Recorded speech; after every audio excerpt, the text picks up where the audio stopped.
As U.S. President Trump's tariffs complicate and domestic reforms play catch-up, how can the Philippines' public and private sectors help sustain jobs and support higher wages, reducing poverty? With us now for more is the lead economist and program leader of the Prosperity Unit, Gonzalo Varela. Good to have you with us, Gonzalo. Thank you so much for joining us. Thank you for the invitation. It's a really interesting demographic you cover that covers Brunei, Malaysia, and the Philippines. Brunei's high income. So that's a classification that the World Bank has set. Malaysia is upper middle income, and the Philippines lower middle income. What's it like looking after three different countries in different demographies? It's interesting. It's a very interesting job. It's interesting because you have the Philippines, that is a country that has been growing fast, and it's a country that is on the verge of becoming an upper middle income country. And then you have Malaysia, and so Malaysia is instead closer to becoming a high income country. It's also in a process of transition. There are interesting lessons that one can take when covering both. Interesting lessons of processes of reform that Malaysia has gone through that can inform what Philippines can do to get to that level of development. So in that sense, it's quite interesting to see that diversity.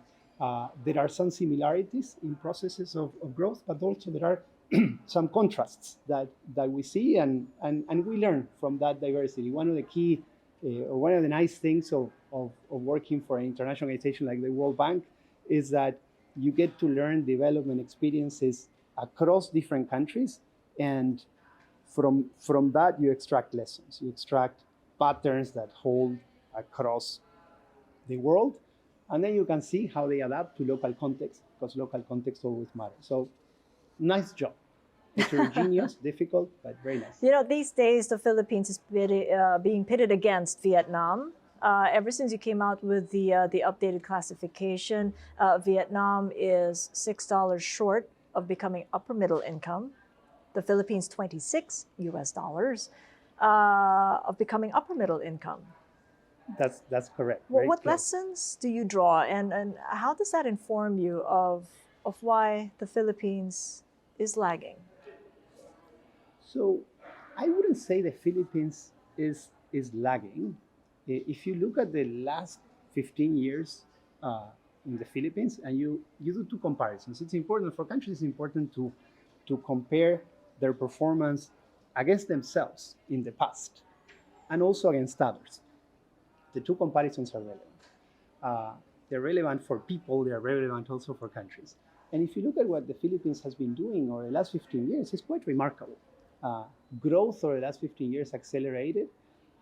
It's not the sick man of Asia anymore. It used to be dubbed the sick man of Asia in the 80s and 90s. But over the last 15 years, the size of the economy doubled. The Philippines created 11.7 million jobs. Growth at 5.2% per year made the Philippines the second fastest grower in East Asia Pacific. That is a fast-growing region in itself. So there's a story of progress there. There's a story also of unfinished business, but there's a story of progress. You were putting Vietnam as a comparator. Vietnam also shows a lot of progress over the last years, and actually it has been growing faster than the Philippines.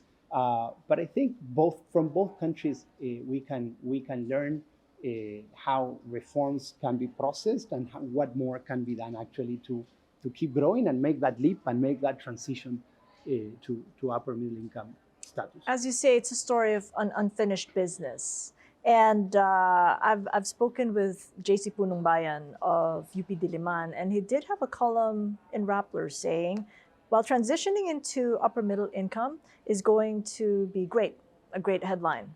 And also for press releases for the government, it won't magically mean anything for the economy's problems or by ordinary Filipinos. What does it mean for the poor then if we do achieve upper middle income country? So in a way, the definition of what an upper middle income country is, as defined by the World Bank, there's a line, there's a threshold, what level of GNI, of gross national income, per capita that if crossed, then you're considered to be an upper middle income country. The graduation to upper middle income status takes 3 consecutive years of having that level of income. So it's not something that immediately will say the Philippines graduated. We need that level of income to be sustained for some time. But one could say, well, if your income is $1 below or $1 above that threshold, the country moves from being low middle income to being upper middle income. For people, there's not much difference, earning $1 less or $1 more. The key element is whether that transition comes with better jobs for people, better earnings, better living standards, better quality of life. So that's where the crucial element is. The transition itself, the reason it's meaningful is because in a way it signals that there's a country in a process of growth. It's a country that is moving in the right direction. In a way, it's a milestone that you're hitting. But again, the important thing is what is happening with living conditions in the country. Are we seeing that growth benefits the less privileged? Are we seeing that growth comes with more and better jobs? Are we seeing that growth comes with better real wages for people? And we do see that. And again, progress and unfinished business. It's not a completely rosy picture, but it's a story of progress. And let me give you a couple of indicators or a couple of reasons why we see this progress. We recently launched a report that looks at growth and jobs creation in the Philippines for the last 20 years. And we see a few things. So we see the last 15 years saw something that is quite remarkable, that is pro-poor growth. What does it mean? It means that if you look at what happened with the incomes of the bottom 40% of the population, their incomes for the last 15 years grew faster than the average income. Right? So growth benefited the poor. Does that mean that inequalities were completely eliminated? No. This is a country in which you have inequality. Did it become worse, inequality? What did the data say? Inequality declined. In fact, over the last years, inequality, there are many ways in which you can measure inequality. The typical indicator is the Gini coefficient that basically measures how different income levels are.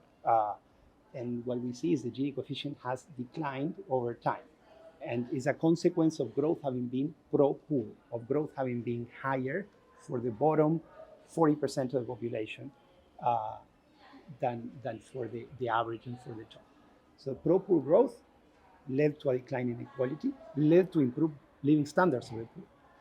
And pro-poor growth happened because we had more and better jobs created in the country. So as I mentioned, 11.7 million jobs. To give you a little bit of context, employment grew faster than population growth, meaning more jobs were created than people were looking for. And that's why what you see is unemployment going down, and you see underemployment also going down.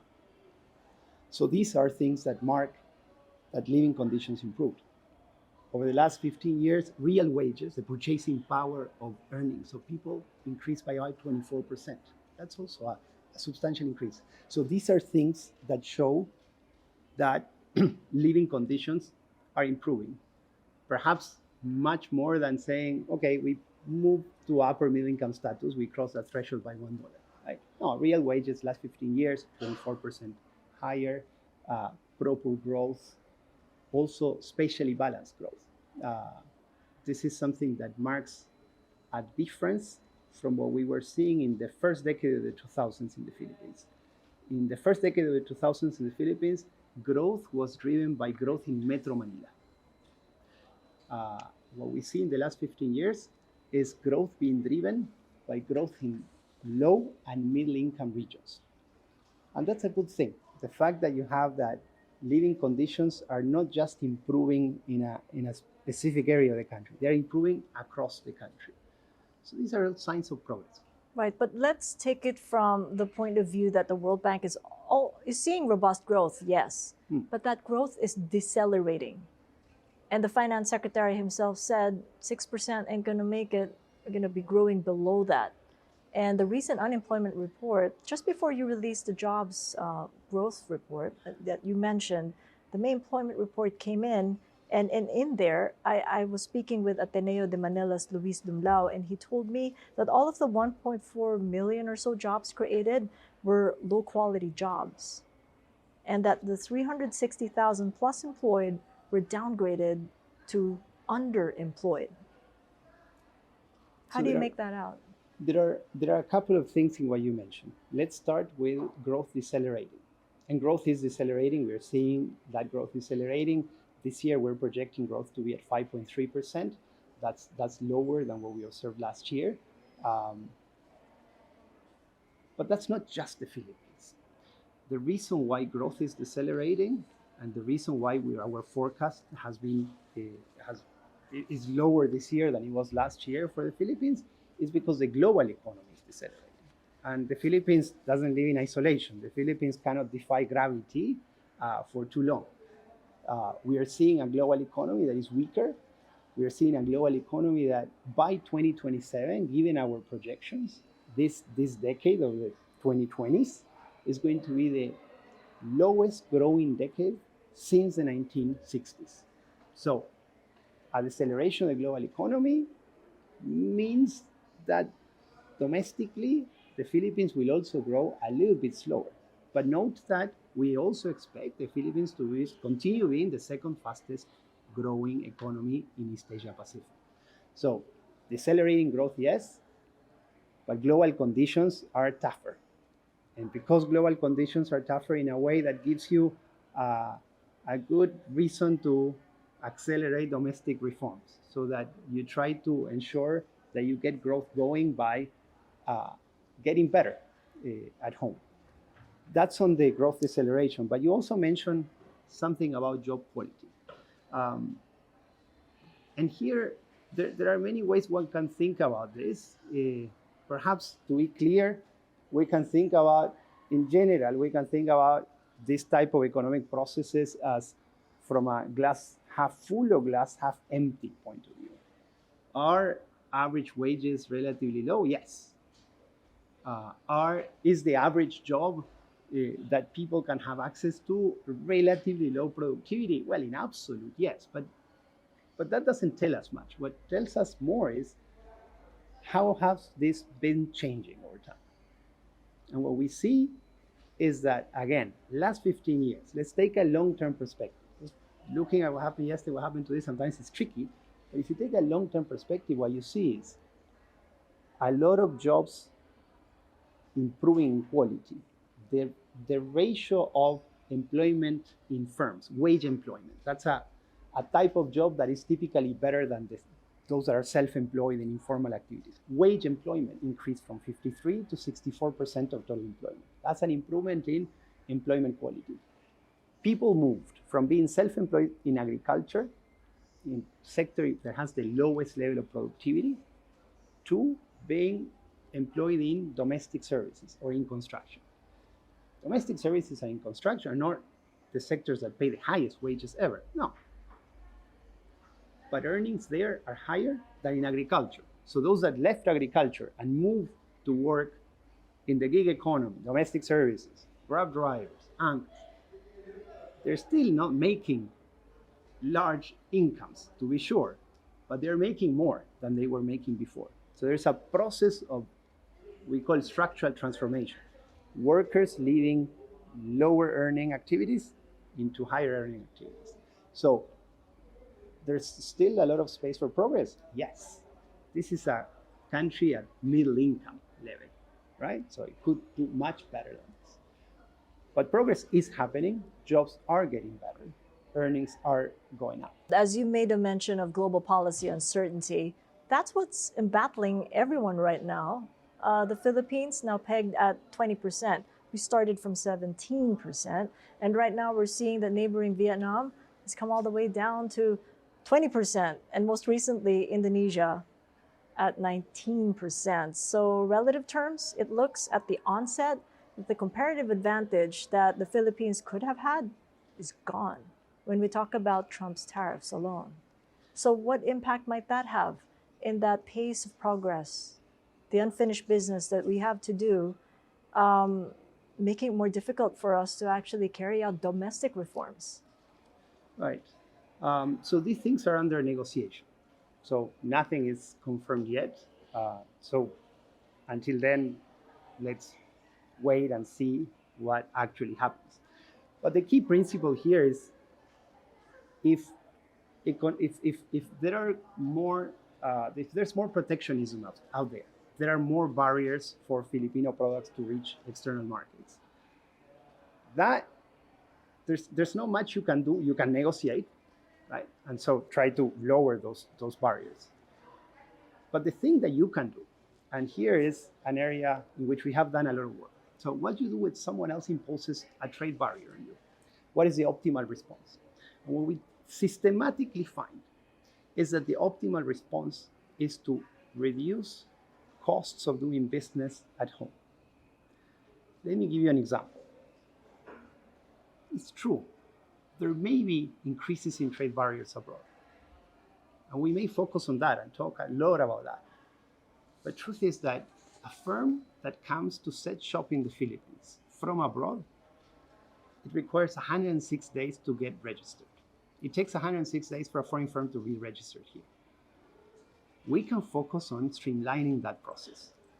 And that's all within our control here in the Philippines, right? Streamlining those regulations, reducing those barriers to entry of firms. How bad is 106 days? I mean, when you compare it with other ASEAN. 15 days in Singapore, right? You can reduce those complex regulations, streamline, improve. That's going to reduce investment costs. That's going to offset, to some extent, the costs that a more complicated global economy is causing on your private sector. Yeah? So doubling down on domestic reforms is something that can help compensate. So yes, the global economy is becoming more complicated. But also let's look at the global economy. It's about 300 times larger than the Philippines. We have many opportunities there. There may be some barriers that may increase in some destinations, but there are many opportunities still that the Philippines can tap into if domestic reforms are processed. If that's the big if. Domestic reforms, let's take a look at the levers then. You've got fiscal policy and monetary policy. Monetary policy, a little bit more accommodative, but fiscal space. That's something that the World Bank's been looking at and also is concerned about, having to widen that fiscal space that we lost during the COVID-19 pandemic, because we've had to give that to relief and recovery. We've had the longest COVID in the world, so presumably we've spent a lot more, but now we got to rebuild that back. But how? That's true. It is macroeconomic stability is one of the things that when you have it, you don't notice. When you don't have it, you notice. It's sort of like health. People say, health, you never worry about health until you have a health problem, then that's your only problem. Macro stability, in a way, is similar. When you have macro stability, you're not thinking about it. But when you don't have it, I come from Latin America. Latin America has a history of macro instability. This is something continuously we think about. A key element of macro stability is fiscal balances, right? In the Philippines, fiscal space has been great to propel growth. A lot of the growth that we saw and a lot of the growth I was talking about in the preceding minutes came because of a commitment of the government to public infrastructure investment, particularly in connectivity. And that was made possible because there was some fiscal space. Public infrastructure building takes fiscal space. So committing to consolidation of fiscal accounts is crucial. Many countries, we saw that across the world, that the COVID shock created some fiscal problems, increased expenditures, debt levels to GDP increased across the world. And so now is the time to rebuild fiscal buffers, to commit to fiscal consolidation through better expenditure and also through increases in domestic revenue mobilization. Right? Thinking about the increase in domestic revenue, then, are you portending tax increases, tax to GDP ratio? What's the way forward then? I mean, that's not going to be something popular for the public to accept a tax increase in order to establish that buffer on the fiscal space. It's true. So you need two things happening. You need to spend better, right? And you need to collect more. And collecting more has, in a way, two parts. One part is tax policy. Is who are we taxing, right? There are many exemptions out there, right? So given the taxes that you have in place, there are exemptions out there. Are we providing the right exemptions? Are the exemptions to taxes exemptions that help achieve our development goals, being attract investment or being protected most vulnerable? So looking at those exemptions is important to understand if we are spending our resources right. But there's another angle that is how well are we collecting? That has to do with tax administration, has to do with, given the taxes that we have in place, given the exemptions that we have in place, are we good at collecting taxes? Are we making the life of taxpayers easy so that they can actually pay better? We have a lot of evidence from other countries in the world that shows that if you make it difficult for taxpayers to pay taxes, they don't pay taxes. Nobody likes paying taxes, but if you make it difficult to pay taxes, if it's complex, if the process of filing is complex, then you have more non-compliance. And so there's an agenda on improving revenues that has to do with simplifying the process of paying taxes. And that it's easier to sell to the public, right? Because you're making life easier for them and you're also collecting more. So that's one angle.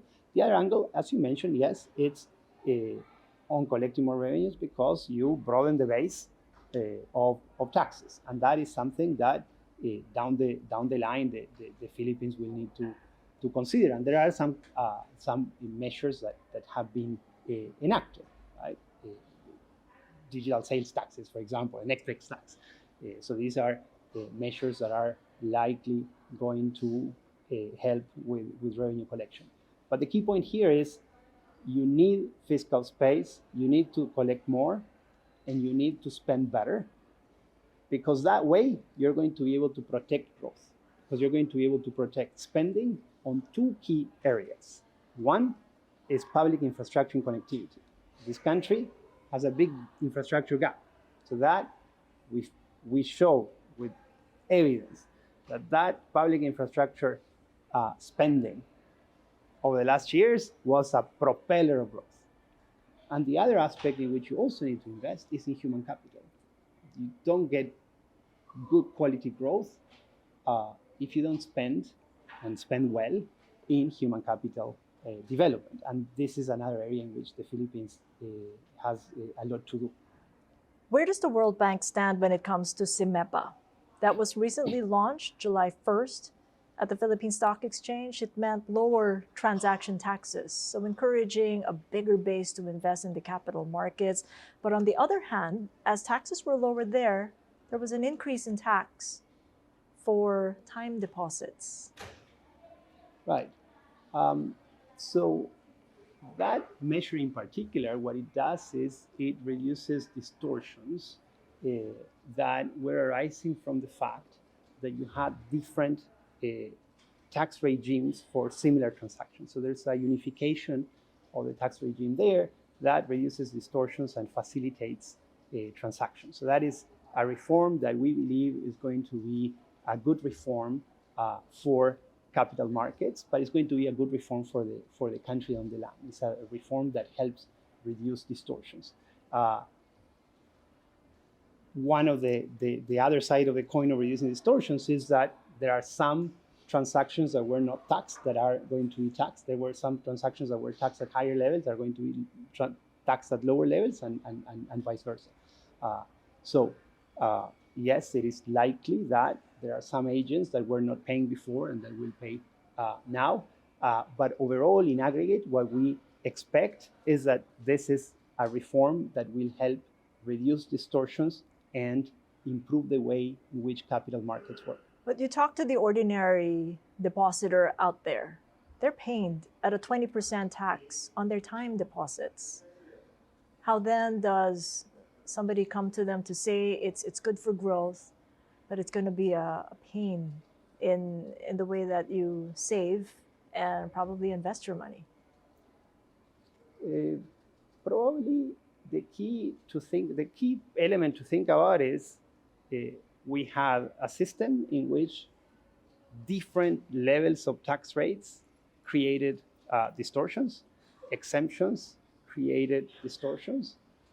Moving to a uniform system is something that reduces these distortions. As I mentioned, and as you mentioned, nobody likes paying taxes, but creating fiscal space is crucial for growth. It's crucial to create more infrastructure. It's crucial to build human capital. So the fact that we get to collect more is something that, of course, those that are paying may not like that, but it's something that is necessary in a society to collect taxes, and someone needs to pay for those taxes. I think the key point here is distortions are being reduced, and this is something that is going to help growth down the road. And that's the fiscal side. Let's talk about the monetary side. As I mentioned earlier, there's a lot more monetary accommodation coming from the Bangko Central with inflation at 59-month lows. But what impact might it have in reducing probably the pace of slowing growth in the Philippines, to the extent that the fiscal space, that buffer, can be reestablished? So, as you just mentioned, you need to reestablish the fiscal buffers. On the monetary side, what we see is more space for accommodative monetary policy. Inflation has been going down, and so that can make it possible for the central bank to return to lower rates. We do have analysis that looks at what happens when rates fall, what happens in the domestic economy. And so one of the things that we see is that if the reduction in interest rates leads to a reduction in the real interest rates, in the real cost of borrowing, what we see is increases in investment down the road by firms. So firms, particularly those firms that are more leveraged, that borrow more, are firms that are going to invest more with a reduction in real terms of lending costs. So what we expect is that if the Philippines, if the central bank continues on a path of reducing rates, and that also leads to a reduction in real borrowing costs, that is going to be a force of expanding demand through more investment by firms and also more spending by households. The spending by households, for one, I mean, that's something that we have yet to see in a big way. A lot of the households out here would prefer to save it because they don't want to be maybe borrowing money from the bank, not ready yet.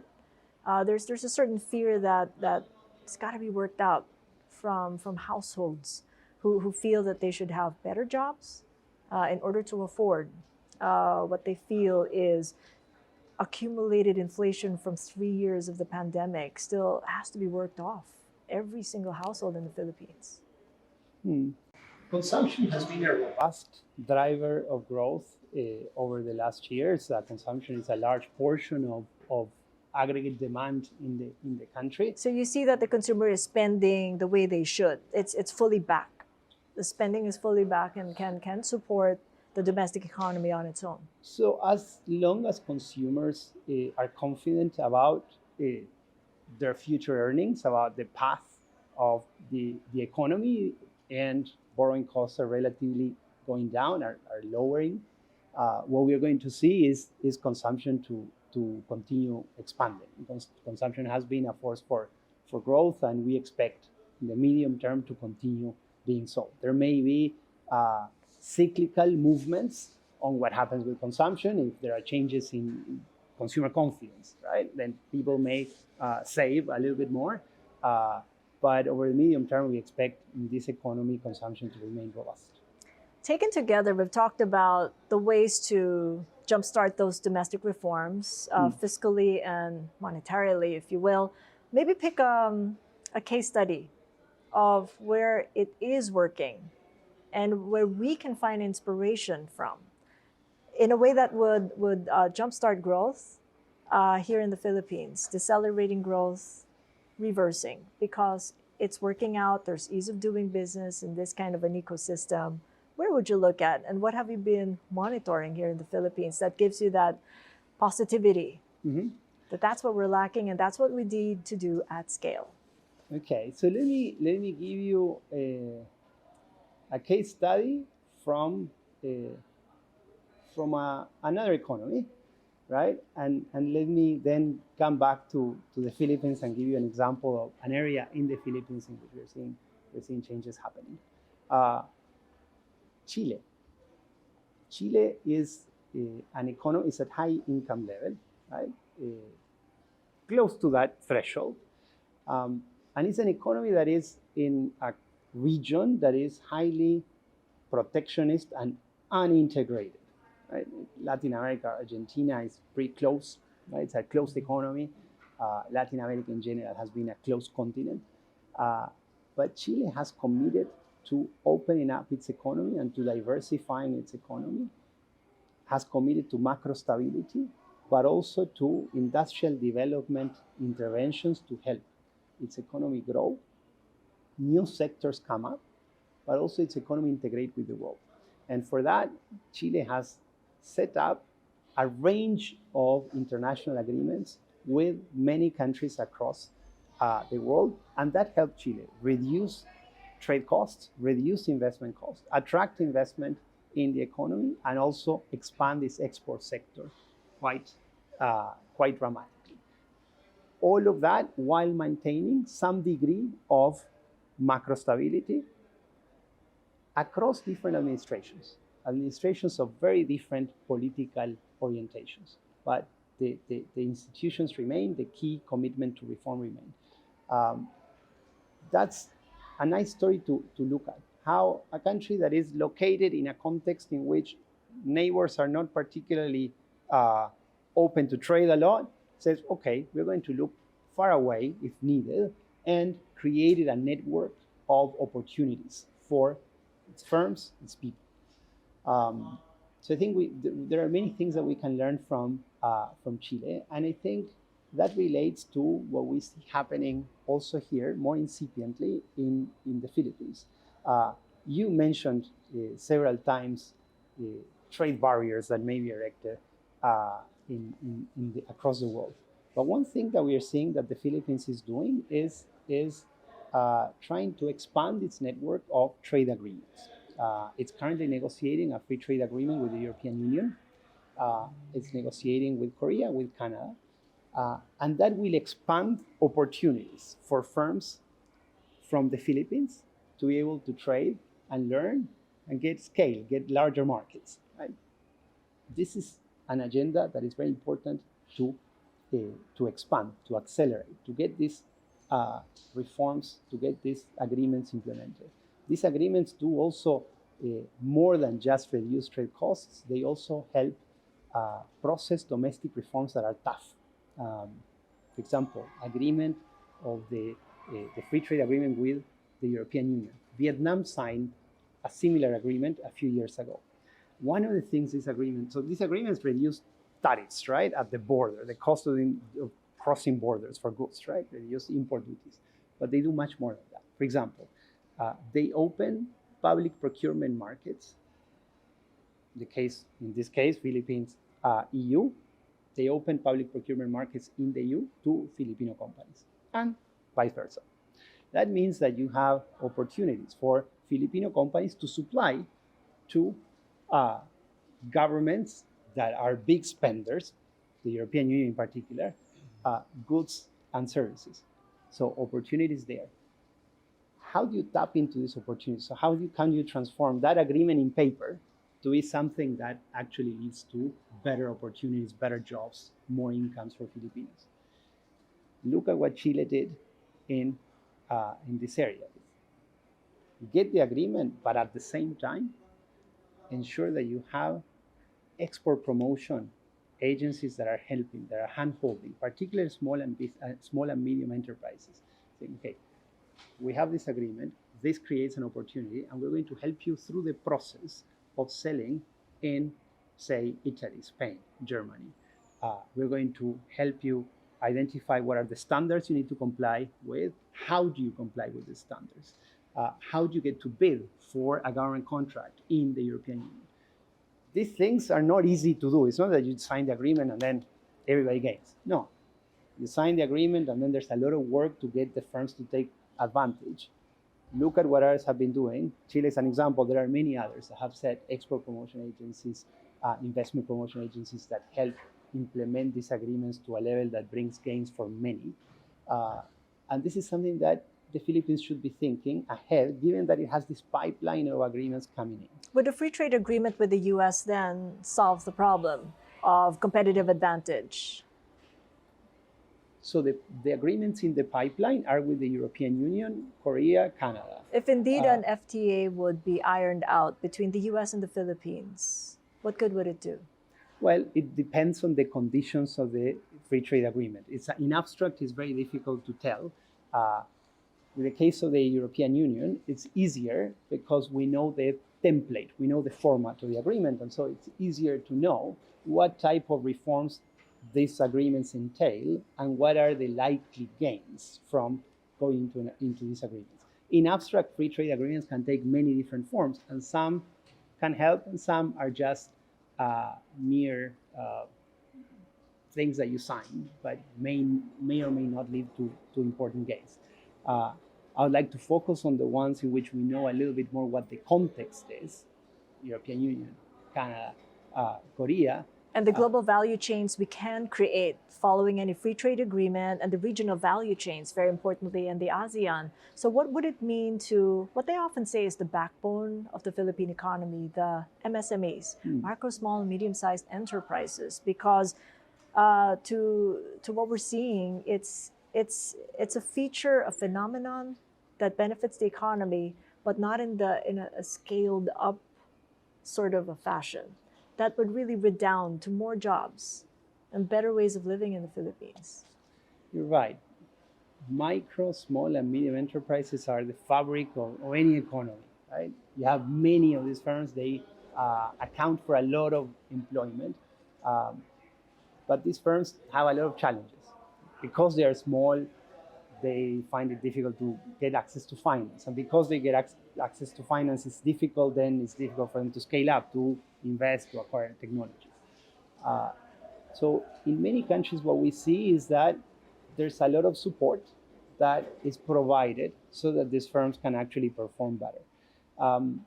In the Philippines, one of the things that we see when we look at the data, and this is something that we feature in our Growth and Jobs report, is that the Philippines has been doing a lot of fiscal efforts through tax expenditures, going back to the fiscal, giving benefits, incentives for foreign firms to come and set up shop here.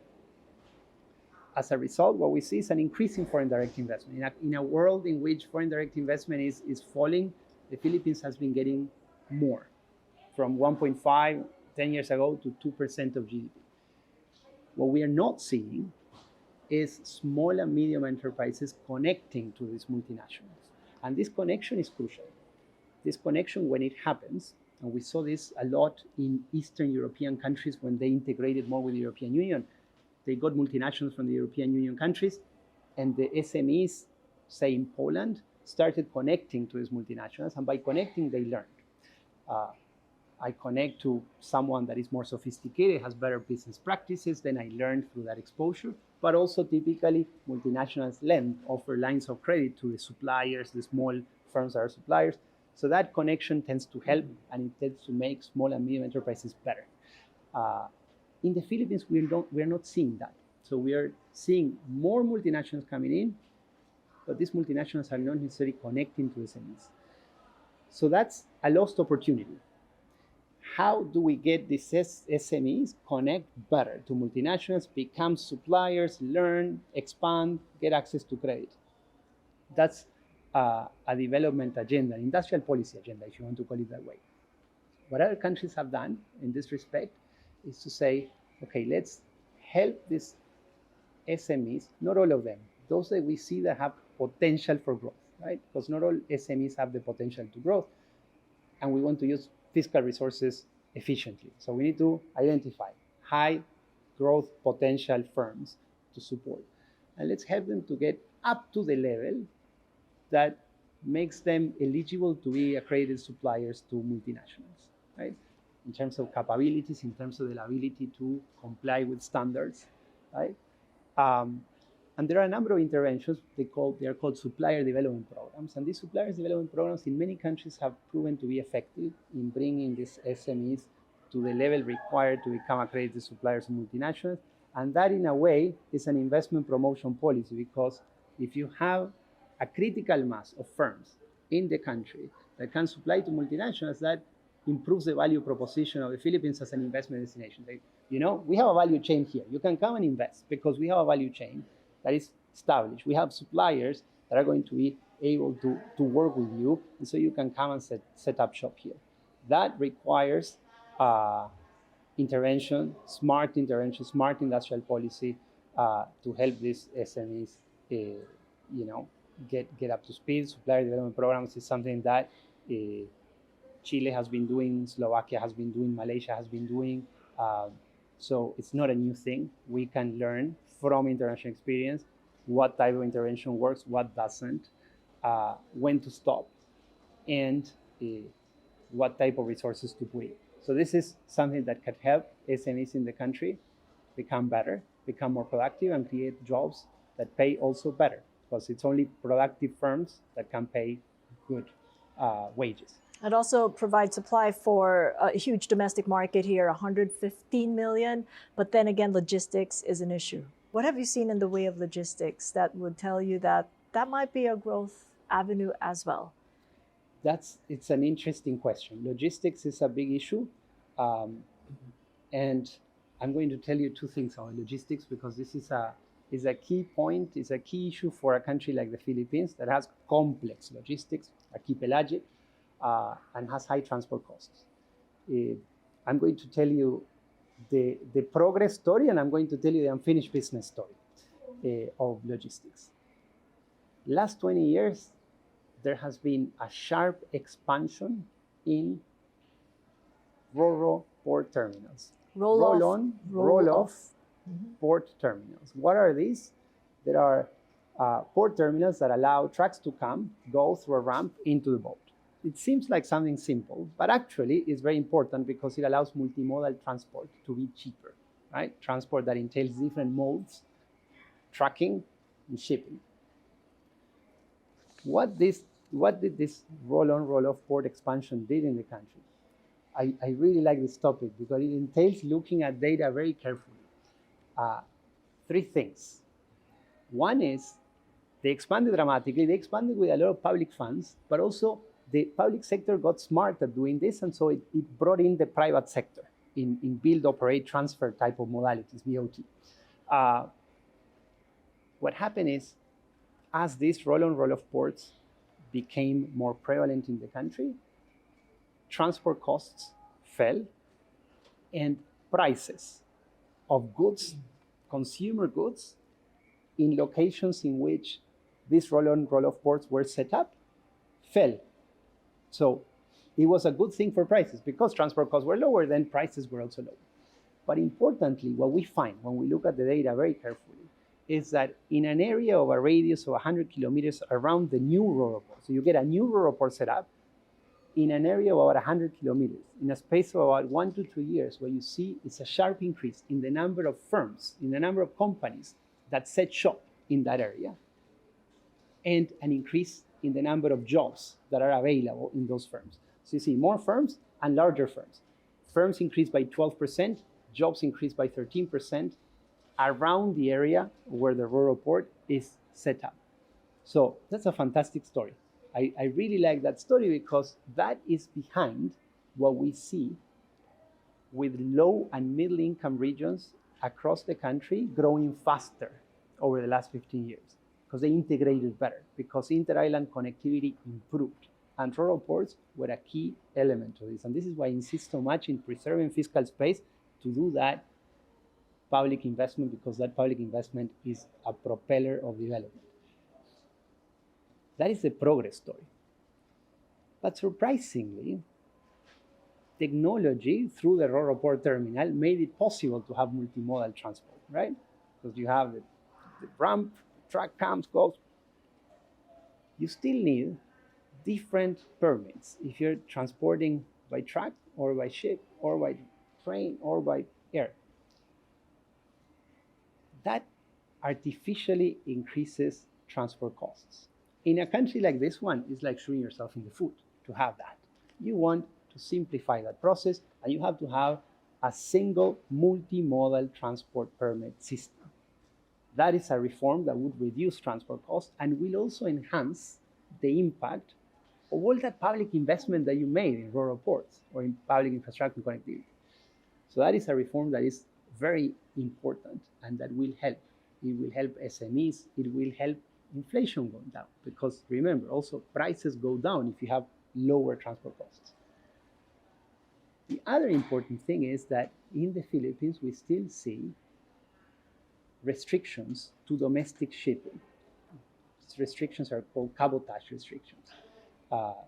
There was some progress with cabotage restrictions being alleviated, and so there are some ports within the Philippines in which you have foreign ships that can come in and operate domestic routes. But not all routes are allowed for foreign firms to operate. Eliminating cabotage restrictions is also something that is going to bring more competition to domestic shipping. And because it's going to bring more competition, it's going to help lower prices and increase connectivity, increase inter-island integration, propeller, again, of development. So there's a regulatory agenda that, if advanced, is something that can help. And we saw already the value of that agenda in the value of that investment in connectivity. As you say, that is the unfinished business of that wonderful story that you just mentioned there. That could be a good case study. Before we go, it's not only trading, global trading that's embattled here, but also multilateral institutions, with the way President Trump is wanting to review multilateral institutions and providing perhaps maybe a U.S. exit. If indeed that happens, as the mandate of the World Bank is both research and lending, and the Philippines is one of the biggest recipients of loans of World Bank, how might that affect the progress in the lending that you give out to the Philippines? I prefer not to comment on speculative remarks. What we saw from the U.S. administration on multilaterals, and particularly the World Bank, is a commitment to engage both with the World Bank and the IMF and multilateral institutions in a speech that was made by the Secretary of the Treasury in April. That is what we have concretely doubled down on the relevance of these institutions for development, a commitment on the role of these institutions for development. What we do see as a knowledge bank is that the Philippines as a partner is a very important partner. It's a very important partner for the World Bank.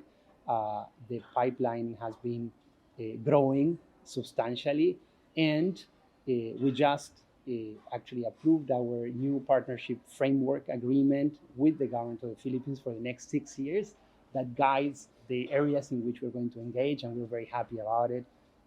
We're going to be, this year, we're going to be celebrating our 80th anniversary of engagement with the Philippines. So I think the partnership is stronger than ever. It's a big number, 80 years. And thank you so much for the insights and all that context. Much appreciated. Pleasure. Gonzalo. Stream all episodes of Thought Leaders with Cathy Yang on Spotify and on One News PH YouTube channel. If you haven't done so, like or follow my social media pages. I'm Cathy Yang. This is Thought Leaders.